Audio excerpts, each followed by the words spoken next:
Dimanche le 3 novembre dernier, le Musée acadien du Québec à Bonaventure procédait au vernissage de sa nouvelle exposition « 4 regards féminins sur la Gaspésie ». Une exposition en collaboration avec les rencontres de la photographie en Gaspésie.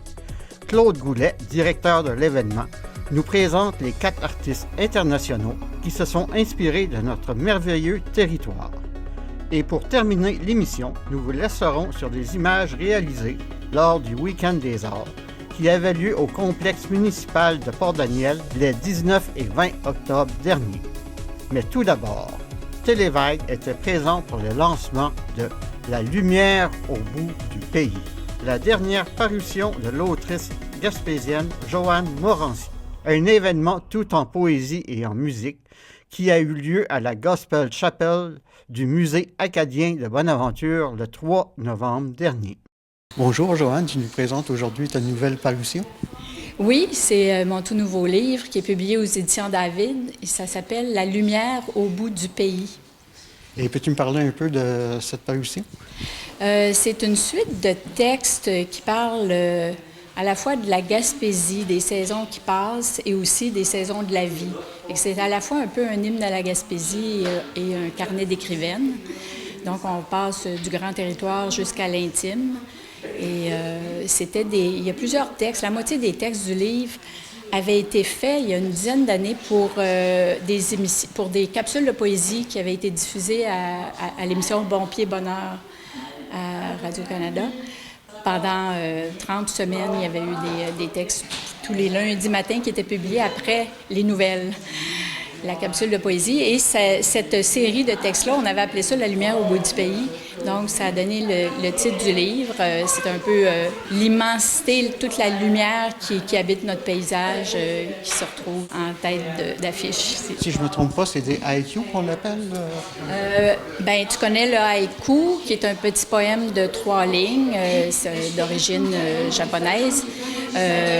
Ici, je conjugue le récit en paragraphe, le récit avec des haïkus, c'est ce qui s'articule, qui alternent. On appelle ça un haibun, l'alternance de récit et de haïku. Hai pour haïku, puis bun qui veut dire récit en japonais. Tremblement. Vent latéraux. Une chicane avec mon ombre.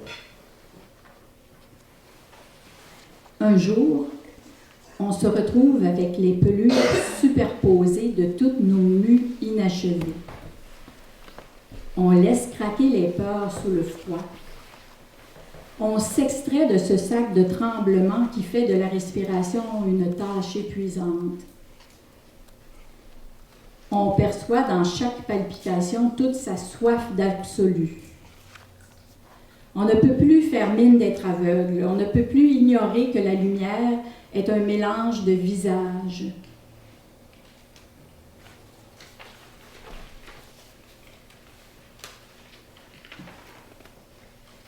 Respiration.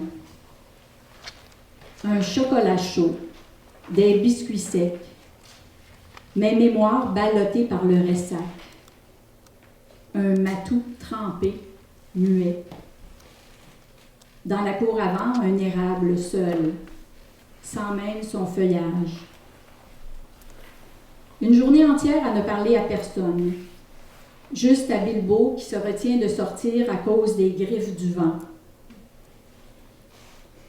Je fus de ces enfants qu'on a beaucoup bercés, ne sachant pas s'absenter pour dormir. Ronronnement. Un coussin de lecture qui respire.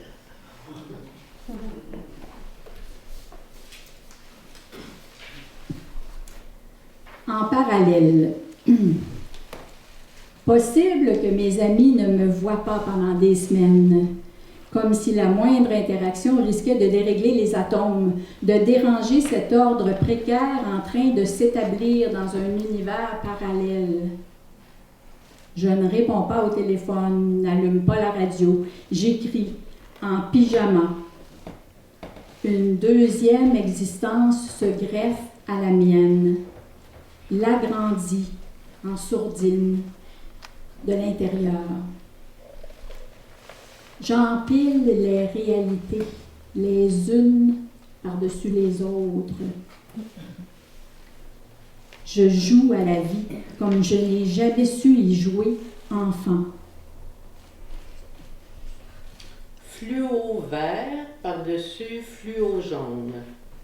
Cherchez le poème.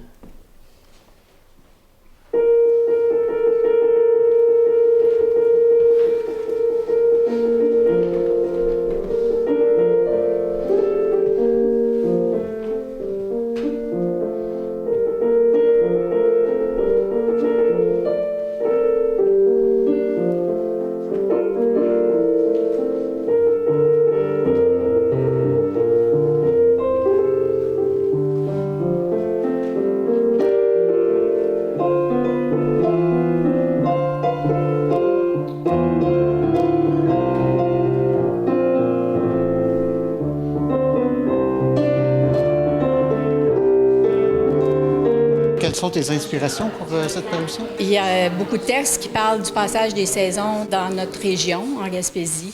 C'est un livre qui couvre les 4 saisons. Et donc, il y a beaucoup de textes qui sont inspirés du territoire, du paysage.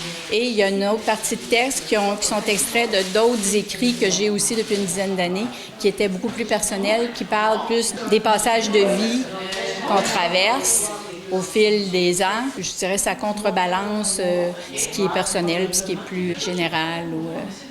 T'es rendu à combien de parutions avec tout ça? C'est mon 9e. J'ai commencé sur le tard, moi, à publier, mais mon premier livre, je pense qu'il a été publié en 2009. Et là, c'est mon 9e, donc en 15 ans. Je peux pas dire que je me dépêche puis que je cours. C'est vraiment le rythme d'écriture qui me vient naturellement. Il n'y a pas d'effort, je me sens pas pressée de publier. Mais tu vois, ça fait 10 ans que c'est écrit ces textes-là déjà. Et je suis très contente qu'enfin, qu'on puisse les partager. Où pourrons-nous trouver cette parution? Bien, ça va être en librairie à compter du 5 novembre. Pour le moment, c'est en grande primeur ici à Bonaventure aujourd'hui. Et il va être dans toutes les librairies et en ligne aussi. Bien, merci beaucoup. Merci. Un lancement est aussi prévu à la bibliothèque Gabriel Bernard Dubé de Carleton-sur-Mer le jeudi 14 novembre prochain lors d'un 5 à 7. C'est un rendez-vous.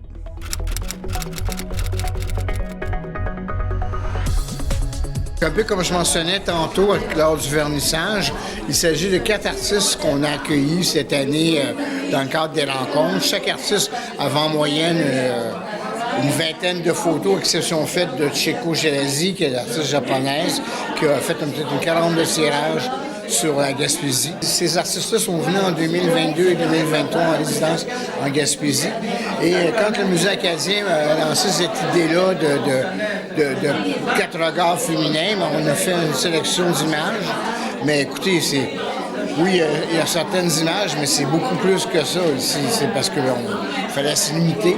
Mais c'est ça. Donc, Chieko Gerazi, artiste japonaise, c'est tous des tirages originaux qu'elle a elle-même développés au Japon, qu'elle nous a envoyés, qu'on a fait monter.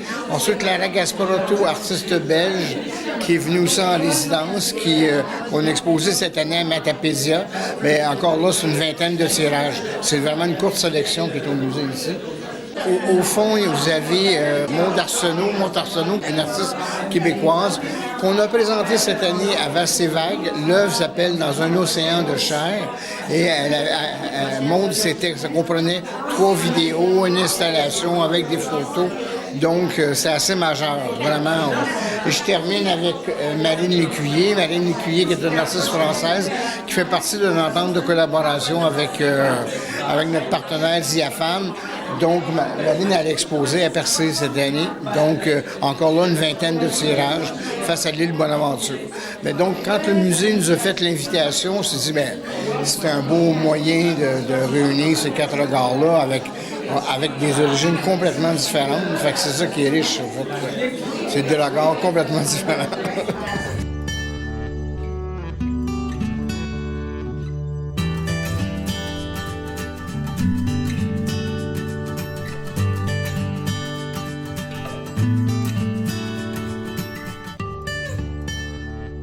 Et pouvez-vous me parler des rencontres de la photographie de cette année? Comment ça s'est passé? Mais c'était la 15e édition. Ça s'est vraiment bien passé. Les gens étaient très, très contents. Au fait, 15 ans, c'est pas rien. Puis en plus, mais dans le cadre de la tournée des photographes qui s'est déroulée du 30 août au 2 septembre, écoutez, ça a été fabuleux. Tu sais. Puis il se crée des amitiés avec les artistes. Même hier, j'avais encore un courriel d'une artiste italienne qui était en résidence, Alessandra Calo, qu'on va exposer l'année prochaine. Elle venait à Paris pour Paris Photo et elle allait dormir chez Thaïsa Froidure, qui est venue en résidence aussi. Fait qu'il y a des amitiés au fil des années qui s'est créées. Je ne raconte pas. Mais c'est ça, c'est un peu le but des rencontres. Le mot le dit, c'est des rencontres. Mais cette année, l'édition, ça a été vraiment l'exposition japonais au musée ASP, qui est écoutez, avec une cinquantaine de tirages qui étaient là, donc 5 artistes japonais, ce qui nous a donné une entente avec le festival de Kyoto l'année prochaine au Japon. Et les rencontres viennent l'an prochain? Ah oui. Ben ouais, c'est sûr. Donc, du 15 juillet au 30 septembre, comme toujours, parce que c'est toujours les mêmes dates. Mais ah oui, c'est sûr que ça va bien, rien à dire. Donc, ça continue. C'est une belle aventure, en fait. 16 ans l'année prochaine. C'est pas rien. Eh bien, merci beaucoup. Mais merci à vous. 4 regards féminins sur la Gaspésie. La photographie mise à l'honneur au Musée acadien du Québec à Bonaventure jusqu'au 15 décembre 2024.